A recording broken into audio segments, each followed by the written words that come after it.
Sir విశాఖపట్నంలో పుట్టి హైదరాబాద్కి వచ్చారు. ఇక్కడ ఒక బ్రాండ్ నట్టి కుమార్ అంటే ఒక బ్రాండ్గా క్రియేట్ అయ్యారు. ఎలా అసలు ఫస్ట్ మీకు ఇండస్ట్రీలోకి ఎంట్రీ ఎలా దొరికింది? ఫస్ట్ నాకు ఇండస్ట్రీలో ఎంట్రీ దాసనారాయణ గారు, మ్మ్. నా గురువు గారు.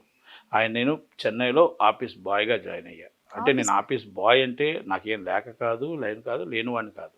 నేను అప్పటికి youth Congress state joint secretary Sudheer Kumar గారి టైంలో.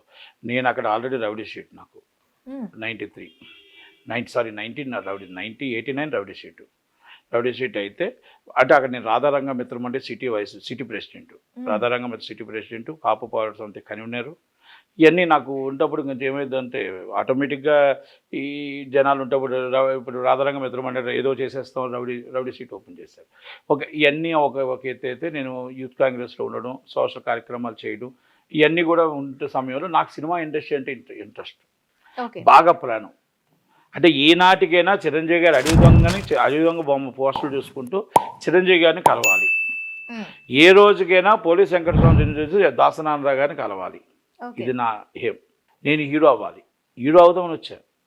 నేను హీరో అయిపోదామని వచ్చా, హీరో అవుదామని వచ్చాను. హీరో అవుదామని ఇక్కడికి వస్తే ఫస్ట్ జీరో అయిపోయాను. అక్కడ ఏదో దిల్సునార్లో అదేదో చూసి హీరో చేయబడింది అంటే అక్కడికి వెళ్ళాం.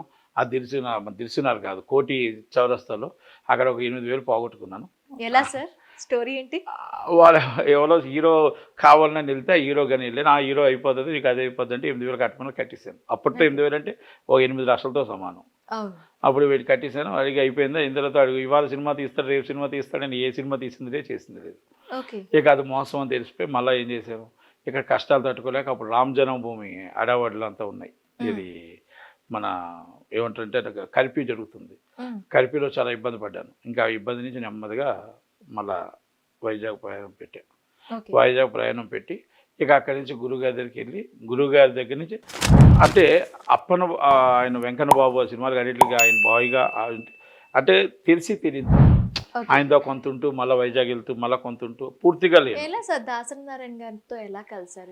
అక్కడ ఎడిటర్ కృష్ణరాజు గారు అసిస్టెంట్ మల్లేష్ అని ఉన్నాడు. మల్లేష్ వాళ్ళంతా ఉంటే కోడి రాము గారు అని ఇప్పుడు మురళీమోహన్ గారికి దాసనారాయణ గారికి మేకప్ మ్యాన్ ఉండేవాడు. వాళ్ళని అందరినీ కలిసి కట్టుకుని ఆయన తరపు నుంచి అక్కడ ఎవరో బాయ్ మానేస్తే ఆ బాయ్ రూట్లో దూరా. టెంపరీగా ఆయనకి సొంత ఒక కొడుకు కింద ఆ ప్రేమ అలాగైపోయింది.